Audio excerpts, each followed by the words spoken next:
Here's some numbers for you. Numbers on racism, classism, and intelligence.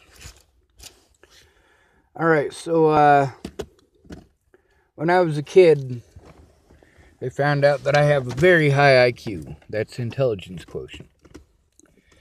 My IQ is 172.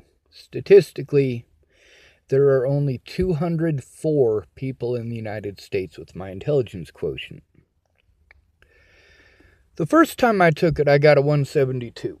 The second time I took it, I got a 132. That's what the difference is between sleeping and not sleeping. When I took my ASVAB, it's a possible 99 on every subject. And then they average them out.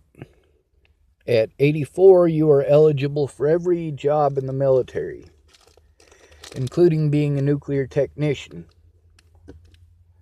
I scored a 96 on my ASVAB. When we talk about racial profiling, let's go to Boulder, Colorado. Black people are arrested at a 5-to-1 ratio over their white counterparts.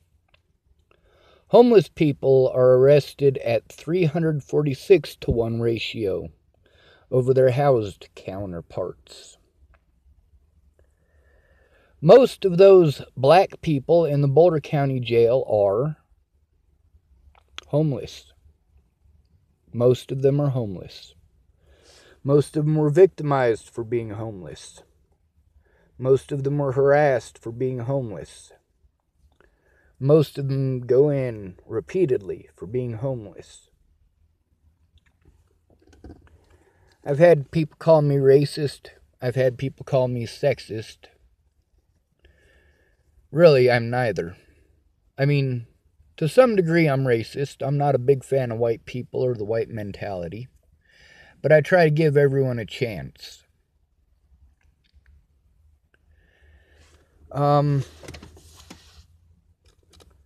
We're talking about billions of dollars here for locking up the homeless. Billions of dollars every year that you spend to lock up the homeless because you don't want to see them. For the cost of locking up a homeless person for a week, you can get 1.5 homeless people off of the streets for an entire month. Imagine that. The money that we used to have for homeless shelters, for battered women's shelters, for youth centers, it's all going to prisons. It's all going to jails. It's all going to locking up minorities and homeless people. I really should stop saying going to locking up minorities because really most of those minorities are homeless people. So what's the issue here? The issue is that the United States government also spends billions a year on keeping you ignorant, on making you paranoid of the 1% of 1% chance that something bad might happen, while allowing something that's got a 99% chance of happening.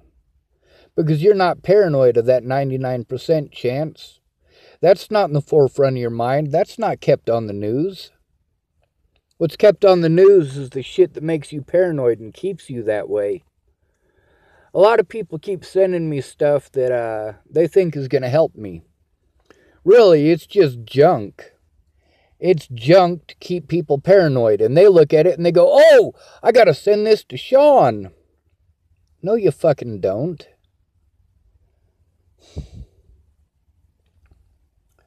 So, I got a little bit of money coming in. It was going to be $3,600, but now it's going to be $2,500. As soon as I get it, I'm going to get another computer. I'm going to get another phone so that I can get another telephone number. And I'm going to keep this one but I'm going to use that new telephone number to start a YouTube channel. That YouTube channel will be for missing persons cases, and it won't be entertainment. It won't be anything like your web sleuth shows. You guys are disgusting. I'll only be interested in the facts. I'll only be interested in finding those people. There'll be a new email address, and that way people can email me, and hopefully I'll get some more people on board to help with that. Just because I'm on the run from the law doesn't mean that I'm not willing to coordinate with law enforcement from across jurisdictional borders. If you're stuck in Miami, yeah, I'll look up the number in Miami for law enforcement to get you safe.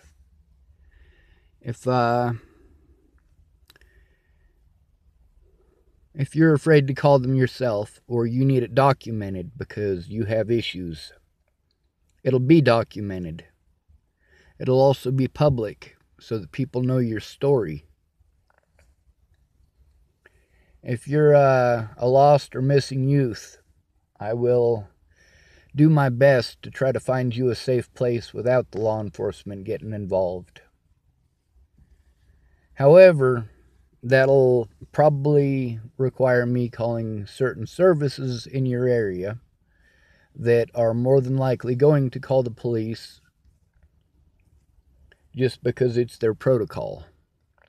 So keep that in mind as well.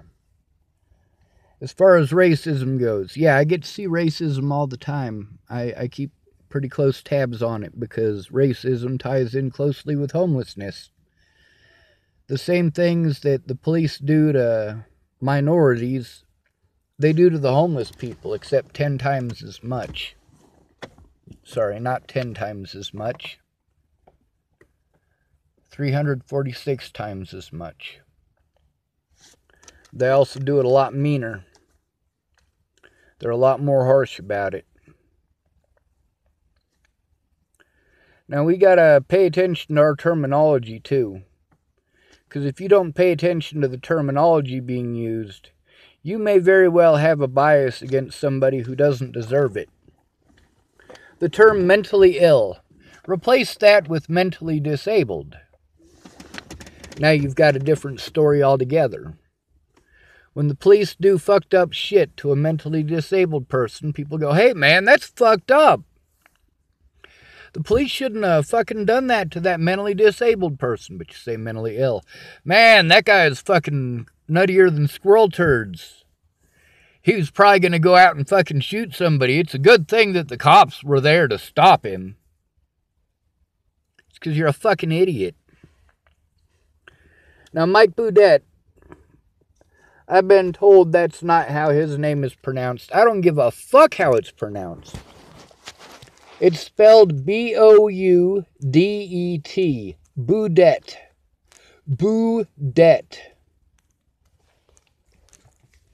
Although it should have been spelled B-I-T-C-H. Or C-U-N-T-R-A-G. Better descriptive, if you ask me. Now, this Mike Boudet feller, he's got a history of, first of all, he don't like women at all. He's an asshole. Second of all, he's racist as all fuck. Third, he's got a hatred for the homeless and a hatred for the mentally disabled. This guy would be a prime candidate for a Nazi SS. Soldier boy.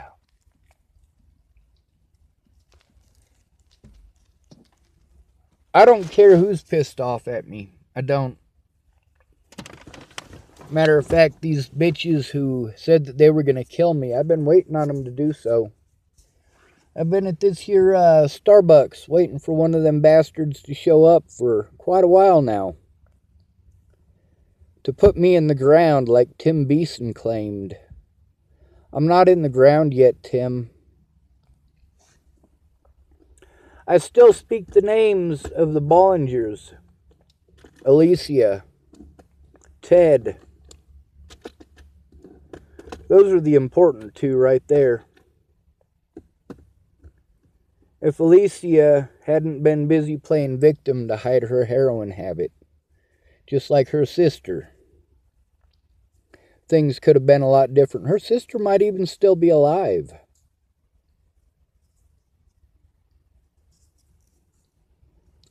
I miss Natalie. She was good to me when nobody else was. When people who claimed to be my friends, people like Pierre, people like Veronica, people like Josh,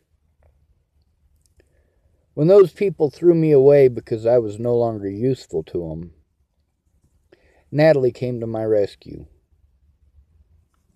When the police in Boulder wouldn't leave me the fuck alone and I couldn't physically get away from them, Natalie came to my rescue. Yesterday, I had a telephone call with a gentleman that I hadn't spoken with in a while. I'm still pretty unhappy with him. Instead of listening to me, he tore me down. Now, in that phone call yesterday, he talked to me like I was a human being. That's pretty important. Like a human being. Me, when I see a black person, it don't matter where it's at. I'm glad there's a black person there. That's somebody I might be able to have a conversation with without hearing a bunch of stupid white bullshit.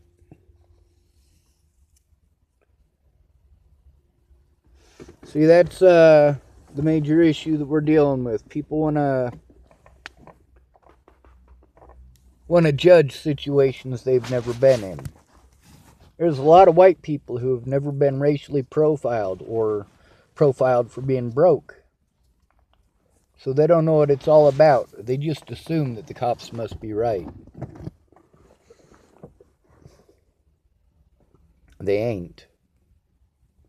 They're taught to go after minorities. They're taught to go after the homeless. And if you're a homeless minority, more's the better. You're easier to victimize than anybody. I'm all sorts of pissed off about being profiled for being homeless. I was made homeless by Natalie's death. I went over to Miss Peaches to start a GoFundMe to try to get some money for a castle. A castle is a military residence. I'm not militant, but at the same time I'm a strategist, and that is very militant.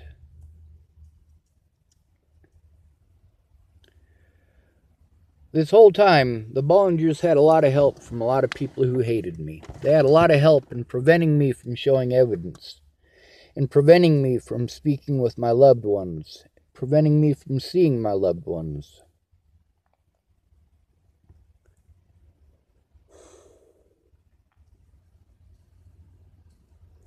I think there's a possibility that Miss Natalie realized what I was telling her was the truth.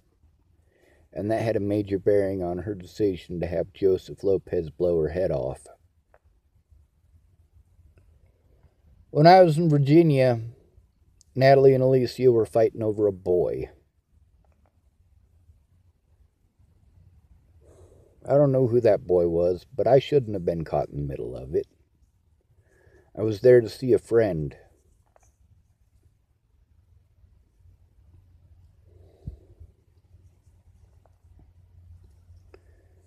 They were afraid to be honest with their mother. That's not my fault. That wasn't my choice or my decision.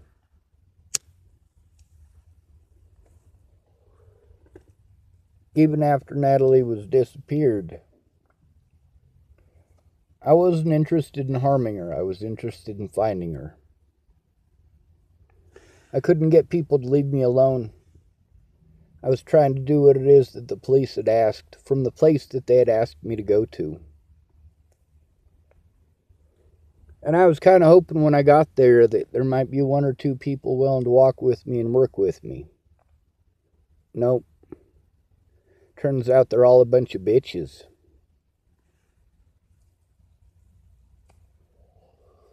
I still stand up for black rights and women's rights. Do women stick up for my rights? Do black people stick up for my rights?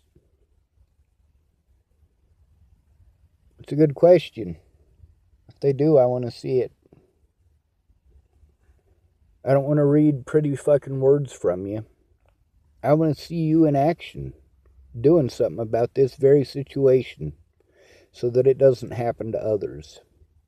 If you're just going to fold like Christine Bouhit or Pierre Worsbluck, whatever the fuck his name is, or Darren O'Connor, I got no use for you. The shit that I've gone through shows everything that is wrong with our system. Everything that is wrong with our system. Including special rights groups. Black Lives Matters. Do they really care about anybody who isn't black?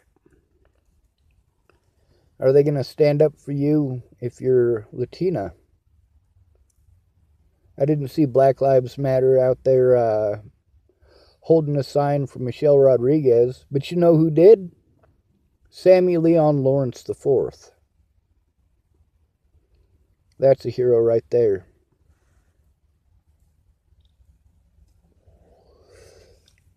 He's gotten agitated about a few of the things that I get agitated about. Quite a few of them, actually.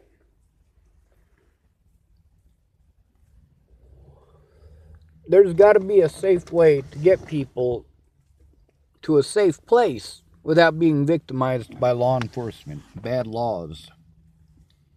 Bad law enforcement. So you can make it as illegal as you want to do something, but if the cops ain't going to do a damn thing about it, you're fucked. Me, I could have killed the Bollingers 100 times over by now. If that were my interest, they would be in the ground. If it were my interest to kill Tim Beeson would be dead. If I wanted Lolatai dead, he'd be dead. These people played victim. And the cops refused to take a look. And the people who said they'd help refused to do a damn thing. The ones who did do something were turned away. Those stories are important. If you were turned away by law enforcement while trying to make a report about the abuse against a disabled person, well, that shows something about our law enforcement. They call homeless people mentally ill so that they can victimize them for more money, more prestige. These are disabled people. Whether physically or mentally, they are disabled. Whether it's from autism or PTSD, it's still a disability. And law enforcement still victimizes them for it. Like Sammy Leon Lawrence IV. Victimized for having a mental disability. Victimized for having a physical disability. Is he mentally ill? Fuck no. He's trying to show what the fuck is going on, same as I am. He's a lot nicer about it, though. But he can afford to be. He's got special rights groups that almost give a shit. I mean, sure, he doesn't get the same attention as Zaid Atkinson. But he's still a human being. And he deserves every bit of that attention. He deserves to have positive attention and people in his corner. Instead, what he's got is people talking shit about him. City council members in Boulder, Colorado talking shit about him when he's not there. Imagine that. Talking shit about somebody who's not there to defend themselves. I give people the opportunity to defend themselves. Rick McCormick, he could have defended himself, or he could have been a piece of shit and gone to name-calling. Well, he went to name-calling, so I went to name-calling. Fuck you, Rick. You can suck a dick.